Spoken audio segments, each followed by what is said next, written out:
Bakit ano nangyari? Nagtataka lang ako kung bakit tinawag ni Zoe si Carlos na daddy. Ha?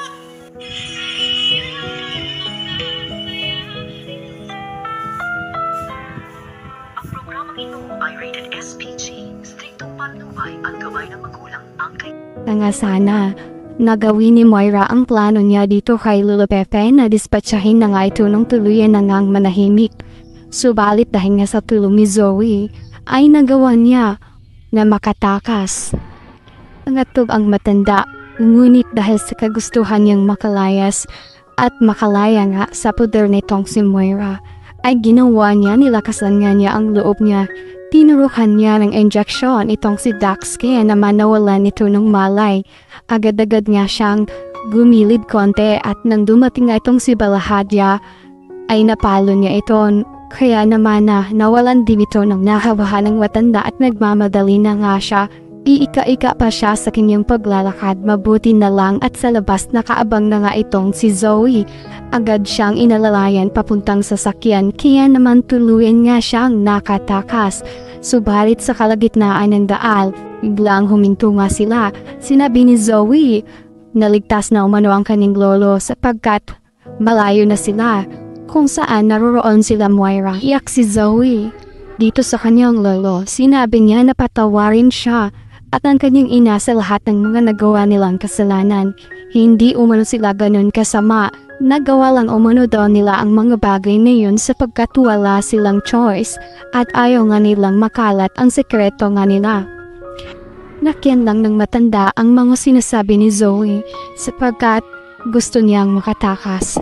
Sinabi niya rito na huwag mag-alala itong si Zoe sapagkat anuman ang mangyari ay hindi niya idadamay itong si Moira. Maging siya, hindi siya magsasalita na may kinalaman sila kung bakit siya nawawala. Tanging si Balahadya lang umano ang kanyang ididikit. Nagpapasalamat rin siya sa ginawa nitong si Zoe. Maya-maya pa nga ay bigla na lang tumunog ang telepono nitong si Zoe. Si Moira, hinahanap ang kanyang lolo. Inabi ni Moira na nakatakas nga daw itong matanda. At sinisipangan niya itong si Zoe nang dahil umano sa daladala niyang medical kit ay ginamit nga niya ang isang injection para mapatulog itong si Dax. Kaya tuluyan siyang nakatakas. Sinabi ni Zoe na wala siyang kinalaman at huwag siyang sisisihin kung bakit nakatakas ang kanyang lolo. At sinabi pa niya rito na mabuti pa ay umalis na ang kanyang ina sapagkat baka nga maabutan siya ng mga kapulisan at mahuli pa siya. Banda, patuloy na hinahanap nga ni Balahadya sa gilid-gilid ng kanilang bahay na tinitirahan. Ito nga si Lolo Pepe, nagbaka sakali na hindi pa nakalayo ang matanda.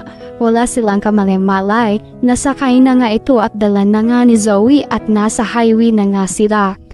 Maya-maya pa nga ay kinagulat ni Balahadya ang kanyang nakita sapagkat ang mga kapulisan ay kanya nang nakaengkwentro.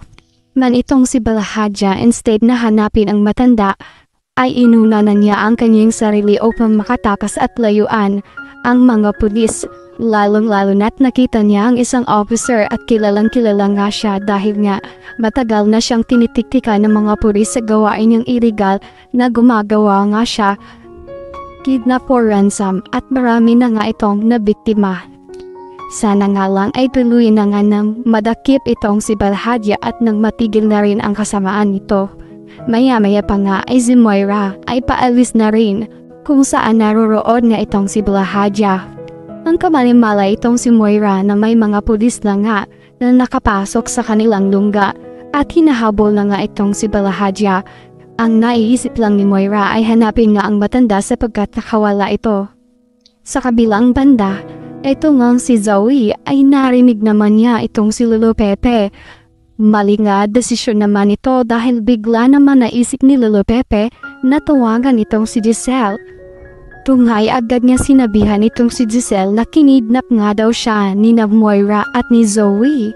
At dito nga rin sasabihin nitong si Lolo Pepe na obeng itong si Zoe ay hindi mo totoong anak.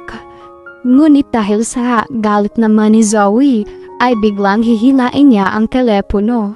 E naman napalabas ang matanda at dito na nga sila nagtatalo. sapagkat sinabi ni Zoe hindi tumupad sa kanilang usapan ang kanyang lolo, buong akala niya ay hindi siya nito isusumbong at hindi idadamay sa anumang nangyayari sa kanya. Subalit, iba pala ang iniisip ng matanda, may iba pala itong plano. Nadala si Zoe sa sinasabi ng matanda. Sinasakyan lang pala siya nito, kaya naman galit na galit itong si Zoe. Sinabi ni Rito na akala ko ba ituturing mo ako na parang tunay na apo. Sinabi ni Lolo Pepe na walang ibang apo nga siyang itinuturing maliban lang kay Annalyn dahil siya lang daw ang nag-iisang anak nitong sa obeng. Galit na galit itong si Zoe sa kanya at hindi na nga siya nakapag-control na itulak niya ang matanda sa may tulay, kaya naman nahulog ito. Lunas nga ang sinabi tong matanda. Ang malaking tanong ngayon ay mabubuhay pa kaya siya? Makaligtas pa kaya siya sa kapahamakan na kanyang kinakaharap? Hindi ginusto ni Zoe ang mga nangyayari. Hindi na gusto na mamatay ang kanyang lolo. Subalit nawala siya. Nadala siya ng kanyang galit at sa kanyang matinding emosyon na kanyang nararamdaman. Hindi kasi niya matanggap ang sinabi nitong si Lolo Pepe. Kabilang banda, itong lang si Annalyn dahil nga mapilit. Sinamahan nga siya nitong si Tutling doon upang sundan ang mga pulis kung saan na nagre-rescue sa kanyang lolo. Ngunit sa daanan pa lang ay huminto nga sila dahil may napansin sila na mga taong nagkakagulo at tela baga may pinagmamasdan sa pangpang. At dito nga si Annalyn ay nang usisa. At maya-maya pa nga ay dumating na nga itong ambulansya at ikinagulat niya ang kanyang mga nakita sapagkat ito na nga ang kanyang lolo na matagal na nilang hinahanap-hanap. So ayun guys, pakabangan natin kung mabuhay pa kaya itong si Lolo Pepe or makumatos naman kaya ito, tuluyan na kaya siyang mamatay at mamaalam. Yan ang ating pakabangan sa abot kamay na pangarap. Thank you!